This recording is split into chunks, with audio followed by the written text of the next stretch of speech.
Malakas na gaming phone at mataas na battery ba yung hanap mo? Eto na siguro yung para sa'yo. Eto yung bagong Red Magic 9S Pro na may Snapdragon 8 Gen 3, naka 6,500 yung battery. Meron ditong bypass charging, audio jack at gaming trigger. At ang lalaki ng mga display, ang laki ng display nito, 6.8 inches AMOLED display with 120Hz na refresh rate. Kaya samahan nyo sa video nito, mag-test tayo ng mga games, papakita ko yung mga features at i-test din natin yung camera nito. Well ayun, ito naman yung mga cons natin sa Red Magic 9S Pro. Hindi siya pwedeng gamitin ng phone cooler kasi pwede siyang pasukan ng tubig dun sa loob. Kapag may condensation kasi tapos may hangin dun sa loob, talagang may possibility na papasok yung hangin dito sa phone natin. Dahil nga meron tayong open na ventilation dito. Well, pangalawa naman ay sorry, hindi pa pala ako nag-uumpisa. So mamaya na yung mga cons natin dito sa phone na to. At ngayon mag-umpisa tayo sa may wagang box nito. Meron tayong ganitong box, silver color siya. Sa loob ng box meron tayong mga documentation, warranty, SIM injector pin. At syempre meron tayong Type-C cable at 80 watts na fast charging. So 35 minutes to 40 minutes, full charge na yung 6,500 mAh capacity ng battery natin. So yan yung mga kasama niya sa box. At last pala meron pa rin tayong case dito na kailangan pa nating bumili ng isang case na talagang mas matibay kumpara dito na feeling ko na hindi talaga siya matibay at hindi niya maprotektahan talaga yung phone natin. So sa mga gatong device, kailangan talaga na ingatan natin at medyo may kamahalan talaga itong phone na to. At ang pinaka nagustuhan ko naman dito sa phone na to, dahil gaming phone nga siya, meron tayong flat na back panel dito. Hindi nakaumbok yung mga camera natin at meron purpose yan kaya ganito siya. Walang harang o kung ano mang nakaumbok dyan habang naglalaro tayo at masarap siyang hawakan lalong lalo na sa gaming. So may tatlong butas dyan. Actually yung isa hindi siya camera, pero yung dalawa meron tayong 50 megapixel na main camera, yung pangalawa naman 50 megapixel na ultra wide. At napakaliit lang talaga nung 2 megapixel macro natin na hindi natin ginagamit o wala talagang pakinabang sa mga phone na ganito. Sana hindi nila nalagay. Then sa taas nga ng macro camera natin nandun yung flash, at kung mapapansin nyo yung sa flash dun sa baba, ambient sensor po yun. Then yung isang butas dyan, may wagang fan po yan para kung sakaling umiinit tong phone na to, meron tayong ventilation dito sa magkabilang gilid. So yung isa pahigop, yung isa naman palabas. At maramdaman mo talaga kapag uminit yung phone mo, lumalabas po talaga yung init na nanggagaling dito sa file natin. So magandang features po yan para dito sa mga ganitong phone dahil napakalakas talaga ng Snapdragon 8 Gen 3. Pero mamaya sasabihin ko sa inyo kung ano namang cons nito na meron nga tayong fine. Then yung style ng back panel nito, although black siya, may mga naglalarong kung ano-ano dito. So parang stripe, parang gano'n na black. So mangas naman po siyang tignan, pero highly recommended ko siguro ibang kulay. Hindi ko nagugustuhan yung ganitong kulay. Then meron tayong Red Magic na nakalagay dito, pati yung logo niya. Sa taas naman meron tayong speaker, then meron tayong infrared sensor para sa remote control natin, at sa mga gamer o music lover dyan, meron tayong audio jack dito. Sa baba naman isang speaker, then Type-C port para sa charging at isang SIM card tray. Hindi siya expandable storage. Then ang pinaka selling point talaga ng phone na to, ang Red Magic 9S Pro, meron pa rin tayong game trigger. So meron tayong gaming trigger sa magkabilang button capacitive yan, at ang tawag ng Red Magic dito is the pressure sensitive zones, at ang touch sensing nito 520Hz. So accurate naman nung naglalaro ako nito at ginamit ko yung gaming trigger niya. Talagang masarap naman maglaro, lalong lalo na sa mga shooting games. Then meron tayong dedicated button dito para lumabas yung game turbo natin o makapasok tayo sa game space, at ganyan yung makukuha natin at lilitaw yung mga games at mga settings. At napaisip ako kung bakit napakalit ng power button niya. Well, ang inala ako dito, kung medyo malaki ito, lagi nating mapipindot yan kung sakaling maglalaro tayo o aksidente nating mapindot. Kaya ganito siya at bilog siya. So nabilib talaga ako na may silbi talaga yung power button niya na ganyang kaliit. Then sa tabi ng power button sa kalagitnaan ng ventilation, meron tayong volume rocker. So overall sa design tsaka quality, napakaganda po. At hindi ko nasabi kanina, aluminum frame po to, at meron tayong mga antenna bands dito sa gilid. Pero ang pinaka-paborito ko talaga dito, yung display. Hindi mo makikita yung punch hole camera dito ng selfie camera. Talagang full po talaga yung display nito na 6.8 inches AMOLED display, 120Hz na refresh rate. Na Corning Gorilla Glass 5 po siya. So kung makikita nyo, flat display po tayo, hindi siya curve. At symmetrical yung mga bezels natin, almost bezel-less na rin po siya. Talagang mag-i-enjoy ka sa mga movies dito at kung ano-ano pa. Napakalaki po talaga ng mga display na ganito. Parang nakikita ko sa display parang Samsung Galaxy S24 Ultra para para po siyang ganun. So flagship level po talaga yung materials ito sa body at overall na build quality, gaming phone po talaga. At dahil ginawa tong phone na to as gaming phone talaga, mag-test tayo ngayon sa games. Nakakuha tayo ng Antutu score na 2,100,000 points at napakalakas po talaga. Imagine mo yung mga Antutu natin dati, satisfied na tayo sa mga 600,000 at ngayon 2024 umaabot na yung mga Antutu score natin ng mga 2 milyon, 2.5 mga ganon, 2.6 at sana sa 2025 mga 3 million to 4 million na, diba? Pero dito mapapansin nyo talaga na powerful tong Snapdragon 8 Gen 3. At inumpisan ko agad to sa paglalaro ng Genshin Impact. Alam naman natin ng Genshin Impact sa mga test na ganito, makikita natin ang potential ng isang phone kapag naglalaro tayo ng Genshin Impact dahil napakaganda ng graphics, sagad-sagad talaga at dito mo malalaman kung iinit ba yung mga isang phone sa paglalaro ng Genshin Impact. So sa Genshin Impact nilagay natin sa high settings at ang nakukuha natin dito 60 FPS guaranteed po yan, 50 to 60. Minsan nag-dip siya ng mga 47 pero okay na okay pa rin yan kasi umaangat siya. At minsan marinig mo talaga yung fan na parang ganon, talagang hapit na hapit yung fan. Kasi nararamdaman ko habang naglalaro ko medyo umiinit tong phone na to. Dahil nga malakas yung chipset, may possibility talaga na uminit tong phone. Well, sa mga technology ganito, lalong-lalo sa mga PC, kapag malakas yung PC mo, malakas yung phone mo, talagang iinit yung device mo, which is normal lang po yan. At dahil nga stable to sa 50 to 60 FPS, ang nakuha nating temperature dito, umabot po siya ng 47 degrees Celsius at ramdam na ramdam ko yung init na yan habang naglalaro tayo dito sa phone na to dahil aluminum nga yung frame na ginamit dito at sa back panel naman glass din po siya. So kung makikita nyo yung thermal imager natin dyan, talagang may namumula na part, yan po talaga yung mainit na part, talagang napapaso po talaga ako. At masabi ko naman na nakakatulong yung fan pero hindi siya ganun kabilis na tumulong talaga at nilalabas niya talaga sa body ng phone, which is okay lang naman kung bibili tayo ng mga gandang case at satisfied naman ako sa frame na binigay ng Red Magic 9S Pro. Ngayon sa mga gulong-gulo, yung Red Magic 9 Pro tsaka yung Red Magic 9S Pro magkaiba po yun na. Hindi ako nagkakamali, Dimensity po yun at dito naman is Snapdragon 8 Gen 3 pero may mga pinagkaiba naman, konting-konti lang pero mas malaki talaga ang pinagkaiba nito pagdating sa camera. Mamaya papaliwanag ko sa inyo yan. Sa Mobile Legends naman, maning-mani lang po to, guaranteed makakuha tayo ng ultra na settings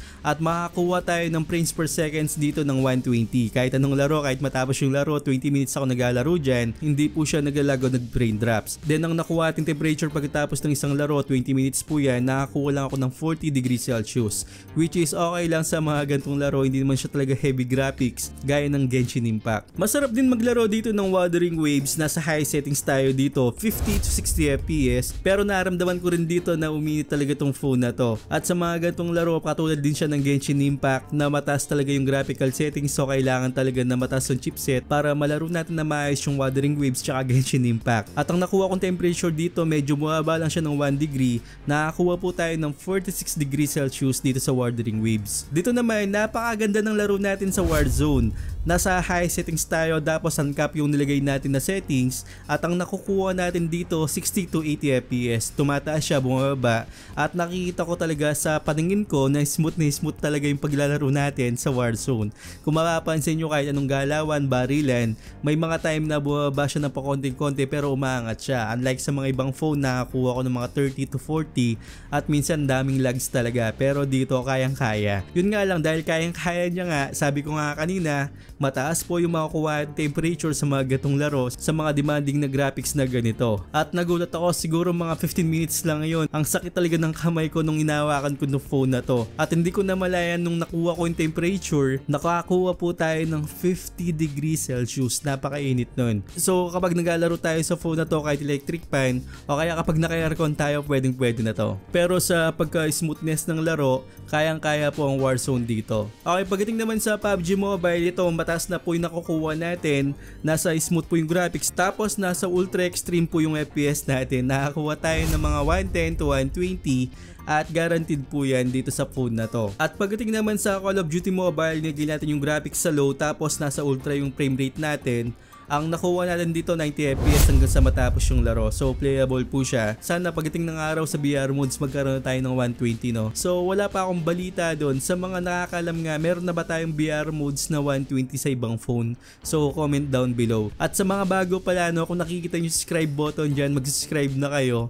At konting-konti na lang, parang 1,100 na lang kailangan natin para makapagbigay tayo ng phone dito. So abangan nyo yung phone na giveaway natin kapag naka 100 subscriber na tayo. So konti-konti na lang pagbigyan nyo na ako. Okay, moving on dito sa Solo Leveling Arise. Hindi ko nagustuhan yung FPS na nakuha natin o graphics. Kahit na nasa high settings tayo dito, nakakuha lang ako ng 30 FPS. Hindi ko alam kung bakit. Kahit na nilagay natin sa sagad-sagad yung game turbo o kahit na naglaro ka ng mga settings dyan, talagang pangit po yung frame na makakuha natin sa Solo Leveling Arise. At kung sakali sana ma-optimize na po to. At sa mga games na nalaro natin, nakatulong po dito yung game turbo. Isa sa mga paborito kong game turbo ang Red Magic kasi napakaganda po talaga at napakaangas. Meron tayong mga information dito, yung CPU usage natin, GPU, at may mga settings pa po sa mga gilid. Actually sobrang dami, hindi ko na maisa-isa sa inyo, pero makakatulong to sa mga games natin. Kayo nang bahalang maglaro dito. At sa kabilang side naman, nandito nga yung bypass charging natin at may mga settings pa dito like yung mga notifications, mga calls, RGB at kung ano-ano pa. So may RGB nga po dito sa likod dun sa fan niya at pwede nating palitan yan. Kung ayaw nyo naman buksan yung fan, pwede rin po para mas makatipid tayo sa baterya,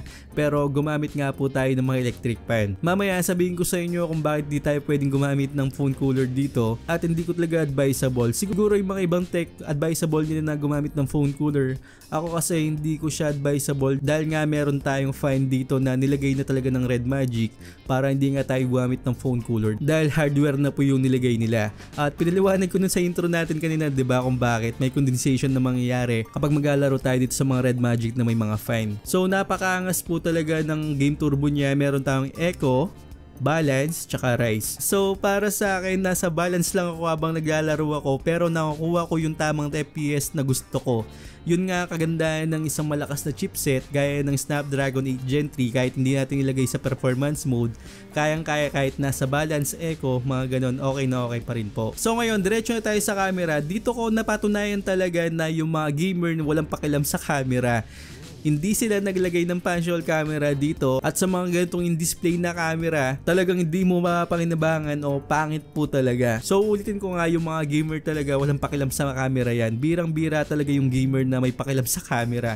Hindi naman ginawa tong phone ito as camera phone talaga. Pero pag-usapan pa rin natin yung camera at yung mga photos na nakuha natin dito sa phone na to o sa Red Magic 9S Pro. Sa mga details na nakukuha ko dito, satisfied naman ako. May mga sharpness, although yung kulay hindi po siya tugma dun sa nakikita ko o hindi siya neutral. Talagang parang may pinarases na po siya o parang may naka-filter na siya. Talagang mapapansin mo na oversaturated siya. Ibang-iba po talaga sa personal habang kinukuhanan ko. At lalong-lalo na yung green dito. Ang totoong kulay ng dahon talaga, hindi po talaga ganito yung kulay niya. Dito kasi parang na-adjust na yung kulay niya. Parang iba na talaga o parang na-adjust na po yung temperature o color ng mga dahon dito. Hindi po siya neutral, pero sa sharpness okay po siya. At may mga part na madilim po talaga. Hindi siya ganun kaayayang tignan, pero may mga gamit po tayo. May pagka madilim, lalong-lalo na yung midtones natin. So para sa akin yung sharpness nandun po siya. Hindi lang ako satisfied sa kulay na pinuproduce niya. Pagdating naman sa video ito, satisfied ako. Meron tayong 4K at 60 FPS. Hindi siya magalaw, stable po siya. Magagamit natin kapag maglalakad tayo kasi stable po yung video nito. At meron siyang EIS o Electronic Image Stabilization, hindi siya OIS. Pero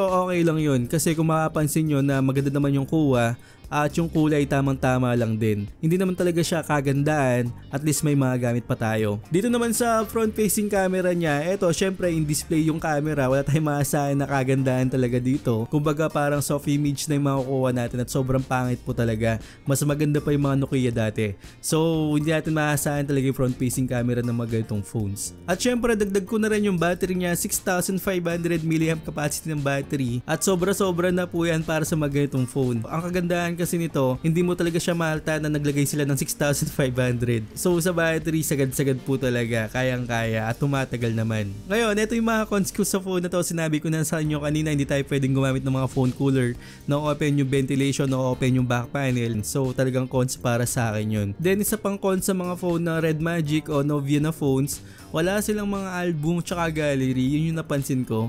Meron lang sila yung photos para sa Google at ang hirap talaga na wala tayong gallery dito. dito. Pero sabi ko nga hindi man ginawa ito as camera phone talaga, pero nagkukulangan talaga ako. Sino bang hindi maghanap sa atin ng mga gallery o album sa mga phone nila, 'di ba?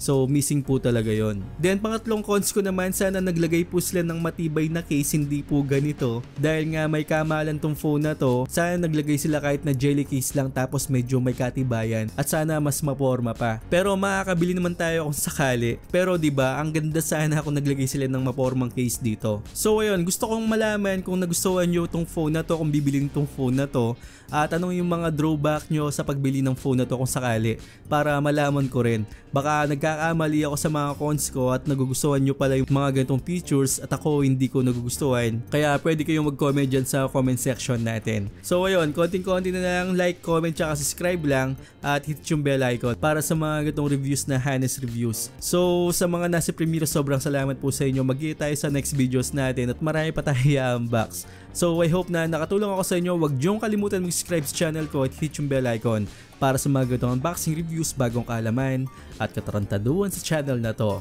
Once again, ako po si Paul.